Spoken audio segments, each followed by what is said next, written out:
نحمده ونصلي ونسلم على رسوله الكريم اما بعد فاعوذ بالله من الشيطان الرجيم بسم الله الرحمن الرحيم ولا تجعل يدك مغلولة الى عنقك ولا تبسطها كل البسط فتقعد ملوما محسورا، اور اپنا ہاتھ اپنی گردن سے بندھا ہوا نہ رکھو اور نہ پورا کھول دو کہ پھر ملامت میں حسرت میں بیٹھے رہ جاؤ۔ اس آیت مبارکہ میں اللہ رب العالمین نے خرچ کرنے کے حوالے سے، جیسے پیچھے آپ نے سماعت کیا تھا کہ خرچ کرنے کا پیچھے بھی بتایا تھا کہ خرچ کرنے کا حکم دیا گیا، اور اس آیت میں خرچ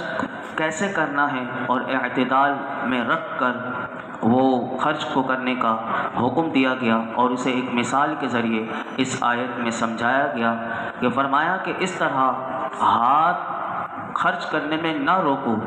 کہ بالکل خرچ ہی نہ کرو، اور یہ معلوم ہو کہ گویا کہ تمہارا ہاتھ جیسے کہ کسی نے گلے سے باندھ دیا ہو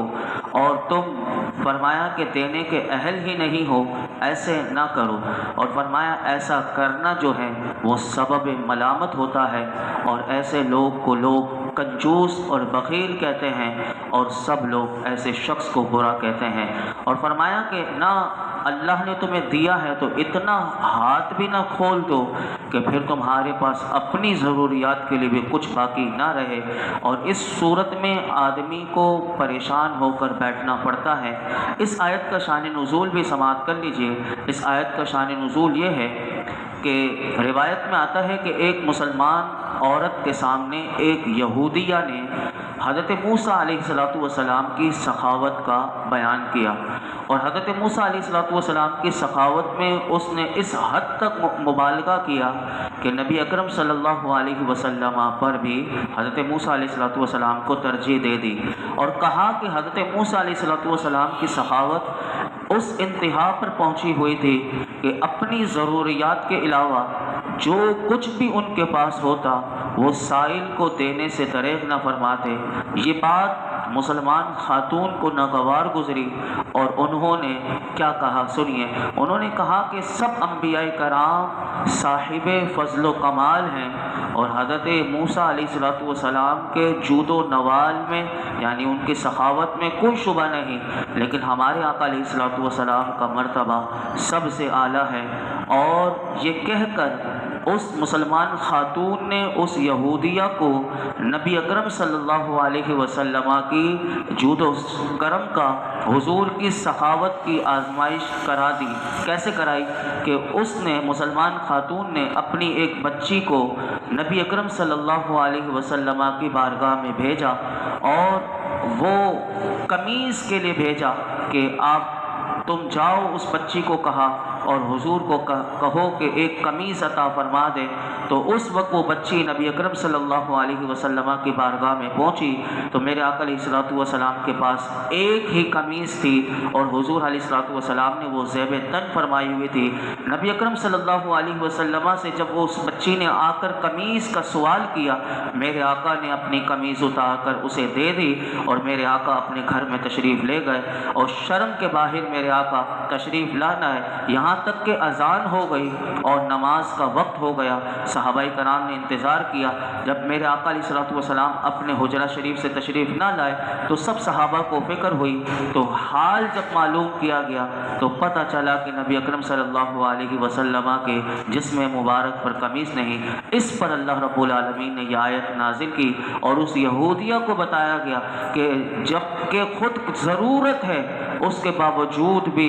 آپ نے سخاوت کر دی، تو اس سے زیادہ کیا سخاوت ہو سکتی ہے۔ یہ میرے آقا علیہ السلام کی شان ہے۔ اور یہاں پر یہ بتایا گیا کہ یہ آیت میں خطاب تو اگرچہ نبی اکرم صلی اللہ علیہ وسلم سے ہے، لیکن مراد حضور کی امت ہے۔ اب ترجمہ دوبارہ اس آیت کا سنیے کہ اس کا ترجمہ یہ ہے کہ اپنا ہاتھ اپنی گردن سے بندھا ہوا نہ رکھو، یعنی کنجوس نہ بنو کہ تمہارا ہاتھ جیسے گلے سے بندھا ہوا ہے، اور فرمایا نہ اتنا پورا کھول دو کہ پھر ملامت میں اور حسرت میں بیٹھے رہ جاؤ کہ تمہارے پاس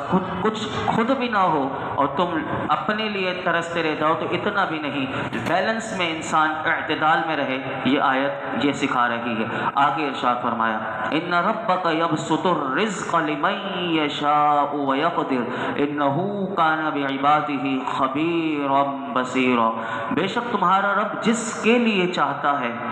رزق کھول دیتا ہے اور کم کر دیتا ہے، بے شک وہ اپنے بندوں کی خوب خبر رکھنے والا اور جاننے والا ہے۔ یہاں پر اللہ رب العالمین نے اس آیت مبارکہ میں ایک اصول سمجھا دیا امیر اور غریب کا، کہ رزق کشادہ کرنا یا تنگ کر دینا یہ سب اللہ کی قدرت میں ہے، وہی جس کا رزق چاہتا ہے بڑھا دیتا ہے اور جس کا چاہتا ہے تنگ کر دیتا ہے، وہ تمام لوگوں کے حالات اور ان کی مصلحتوں سے کو خوب جانتا ہے، لہٰذا اس نے جسے امیر بنایا وہ بھی حکمت کے مطابق بنایا، جسے غریب بنایا اسے بھی حکمت کے مطابق بنایا۔ یاد رکھیے کہ امیر و غریب بنانے کی ایک حکمت علماء نے یہاں پر لکھی کہ یہ اگر نہ ہوتا تو دنیاوی معاملات کا انتظام جو ہے، جو اب چل رہا ہے اچھے طریقے سے، ہر انسان کی ضروریات کی جیسے تکمیل ہو رہی ہے،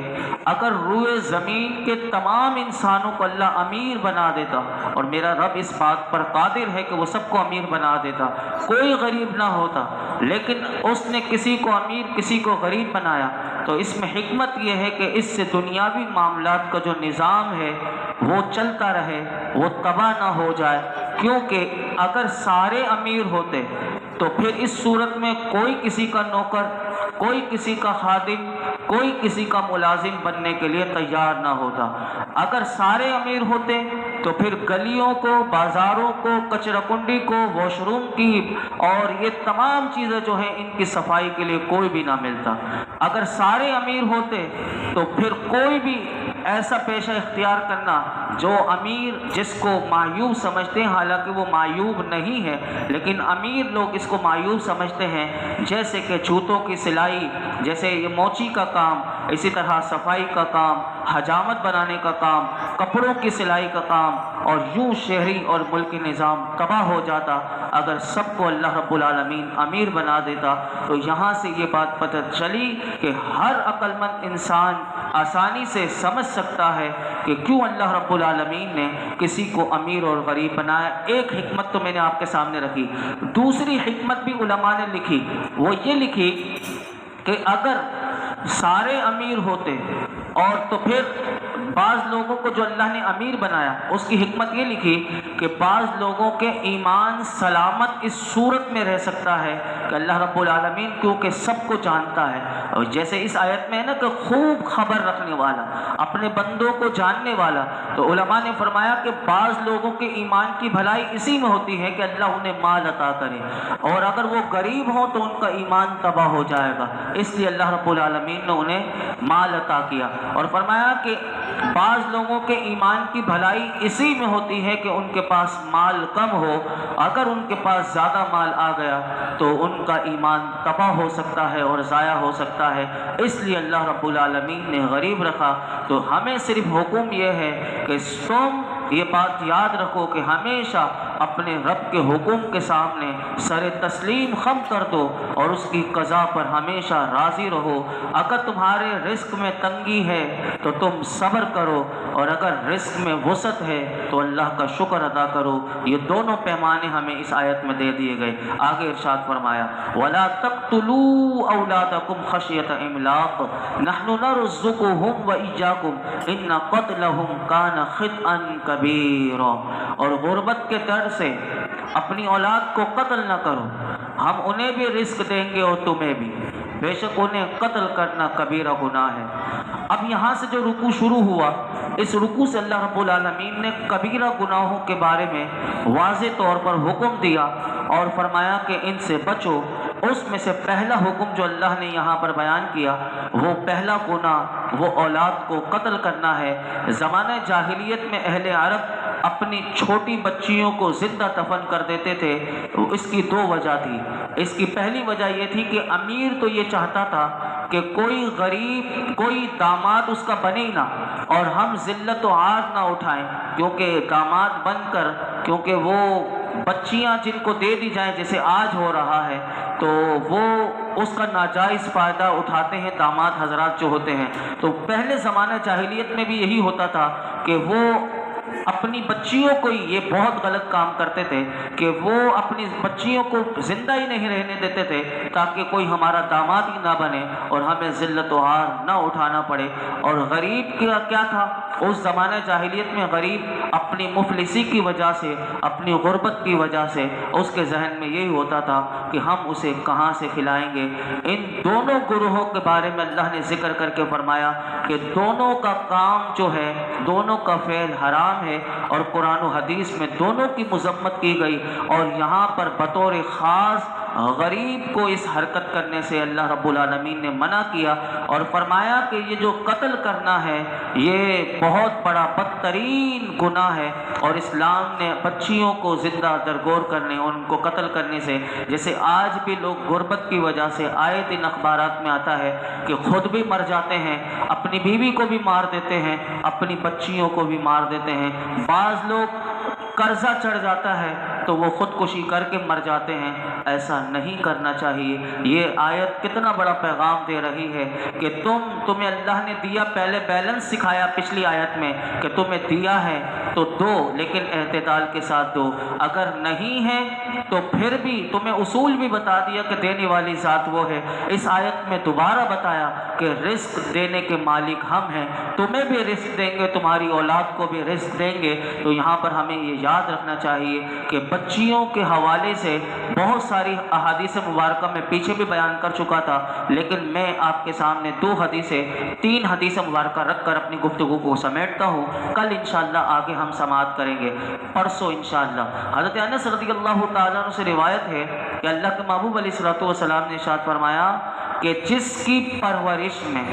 دو لڑکیاں، دو بیٹیاں، دو بہنیں، جو بھی، فرمایا دو لڑکیاں بالغ ہونے تک رہیں، جب تک وہ بلوغت کی عمر تک نہ پہنچ گئیں اس کے پاس رہیں،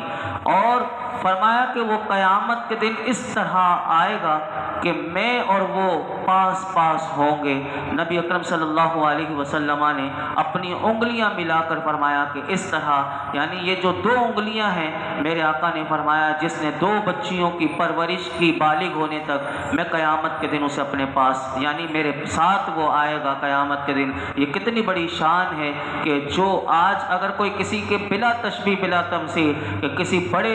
منصب والے کے ساتھ چلتا ہے تو کتنا خوش ہو، اور کائنات کی جان کے ساتھ جب وہ آئے جس نے اپنی دو بچیوں کی پرورش کی ہو، اس کی کیا شان ہوگی۔ یہ حدیث مبارکہ مسلم شریف کی تھی۔ دوسری حدیث مبارکہ ابو داؤد شریف کی ہے، سنیے کہ حضرت عبداللہ بن عباس رضی اللہ عنہما سے روایت ہے کہ اللہ کے محبوب علیہ الصلوۃ والسلام نے ارشاد فرمایا کہ جس کی لڑکی ہو اور وہ اسے زندہ درگور نہ کرے اور اس بچی کی توہین نہ کرے اور اپنے بیٹوں پر اس کو ترجیح نہ دے، تو میرے آقا فرماتے ہیں اللہ ایسے شخص کو جنت میں داخل فرمائے گا۔ اور تیسری حدیث مبارکہ سنیے، کیا خوبصورت حدیث پاک ہے، یہ بخاری شریف کی حدیث پاک ہے۔ ہماری ماں ام المؤمنین سیدہ عائشہ صدیقہ طیبہ طاہرہ رضی اللہ تعالی عنہا فرماتی ہیں، ایک عورت اپنی دو لڑکیاں لے کر میرے پاس آئی اور اس نے مجھ سے کچھ مانگا، میرے پاس صرف ایک کھجور کے سوا کچھ نہ تھا۔ اللہ اکبر، میں نے وہ کھجور جو ایک ہی کھجور تھی، ہماری ماں فرماتی ہیں، میں نے اس عورت کو دے دی۔ میں نے دیکھا کہ اس عورت نے اس کھجور کے دو حصے کیے اور اپنی دونوں لڑکیوں کو آدھی آدھی دے دی اور خود کچھ بھی نہ کھایا۔ جب وہ چلی گئی تو میرے آقا علیہ الصلوۃ والسلام تشریف لے کر آ گئے۔ فرماتی ہیں کہ جب حضور آئے تو میں نے یہ پورا واقعہ بتایا۔ ایک عورت آئی تھی مجھ سے مانگنے کے لیے، میرے پاس ایک ہی کھجور تھی، میں نے اسے دے دیا، اس نے آدھی آدھی دونوں بچیوں کو کھلا دی، خود کچھ نہ کھایا۔ اب قربان جائیں کملی والے آقا نے کیا فرمایا، میرے آقا نے ارشاد فرمایا جسے خدا نے لڑکیاں دی ہو اگر وہ ان کے ساتھ احسان کرے تو وہ جہنم کی آگ سے اس کے لیے روک ہو جائیں گی۔ بچیاں جہنم سے بچانے کا ذریعہ ہوتی ہیں، بچیاں جنت میں لے جانے کا ذریعہ ہوتی ہیں، اور یہ اولاد جو ہے یہ بہت اللہ رب العالمین کا ایک عظیم تحفہ ہوتا ہے۔ اس اولاد کی ہمیں قدر کرنی چاہیے، اس اولاد کی وجہ سے ہمیں ڈرنا نہیں چاہیے کہ ہم کیا کھلائیں گے، ہماری کیا اوقات ہے کہ ہم کسی کو کھلا سکیں۔ یہ تو رب ہے، وہ کہاں سے دیتا ہے؟ جب بندے کا اللہ کی ذات پر توکل پکا ہو جائے تو وَمَن يَتَّقِ اللَّهَ يَجْعَل لَّهُ مَخْرَجًا وَيَرْزُقْهُ مِنْ حَيْثُ لَا يَحْتَسِبُ وَمَن يَتَوَكَّلْ عَلَى اللَّهِ فَهُوَ حَسْبُهُ إِنَّ اللَّهَ بَالِغُ أَمْرِهِ قَدْ جَعَلَ اللَّهُ لِكُلِّ شَيْءٍ قَدْرًا۔ وہ پھر جہاں گمان بھی نہیں ہوتا وہاں سے رزق دیتا ہے۔ اللہ رب العالمین ہمیں اپنی ذات پر کامل یقین و توکل عطا فرمائے۔ الحمدللہ رب العالمین والصلاة والسلام علی سید الانبیاء والمرسلین وعلی آلہ واصحابہ اجمعین۔ یا اللہ پاک جو کچھ ہم نے سنایا اس میں کوئی غلطی کوتاہی ہو معاف فرما، اپنی بارگاہ میں قبول فرما۔ اے اللہ ہمیں شکر گزار بنا دے، اے اللہ ہمیں شکر گزار بنا دے، دل سے شکر کرنے والا، زبان سے شکر کرنے والا، ہر لمحہ میرے مولا ہمیں شکر گزار بنا دے۔ تیرے شاکرین بندوں کا صدقہ میرے مولا ہماری زبانوں سے کبھی ناشکری کے الفاظ نہ نکلیں، میرے مولا ہر لمحہ شکر کرنے والا بنا دے۔ یا اللہ ہمیں گناہوں سے بچنے والا بنا دے۔ اللہ اپنا فضل و کرم عطا کر دے، اپنا فضل و کرم عطا کر دے، اپنا فضل و کرم عطا کر دے، اپنی رحمت کا حصار عطا کر دے۔ میرے مولا آج تک جتنی دعائیں کی ہیں آئندہ کریں گے سب دعاؤں کو قبول فرما۔ یہ جتنے حاضرین موجود ہیں اللہ سب کی جھولیوں کو بھر دے۔ وصلی اللہ تعالی علی خیر محمد وعلی آلہ وصحبہ